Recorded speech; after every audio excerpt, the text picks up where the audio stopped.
நீங்கள் வயிற்றில் இருக்க fat குறைக்கணும்னா daily 200 crunches 200 leg raises பண்ணுங்கள், ஈஸியாக உங்கள் ஃபேட்டு குறைஞ்சிரும் அப்படின்னு ஏதாச்சும் சொன்னால் நம்பாதீங்க. வாங்க அது என்னென்னு இந்த வீடியோவில் பார்க்கலாம்.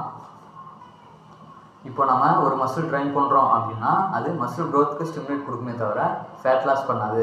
இப்போ நீங்கள் உங்கள் வயிற்றில் இருக்க ஃபேட்டு மட்டும் குறைக்கணும்னு நினச்சிங்கன்னா அதுக்கு நீங்கள் உங்கள் பாடியில் இருக்கிற ஓவரால் ஃபேட்டை குறைக்கணும்.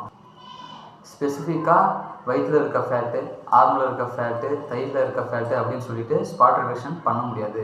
நீங்கள் ஓவரால் பாடி ஃபேட் பர்சன்டேஜ் கம்மி பண்ணால் தான் உங்கள் வயிற்றில் இருக்க ஃபேட்டும் கம்மியாகும்.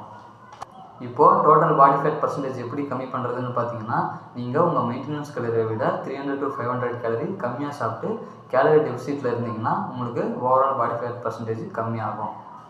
நீங்கள் ஆப்ஸ் ஒர்க் அவுட் பண்ணுறதால மட்டுமே வயிற்றில் இருக்க ஃபேட்டு குறையாது.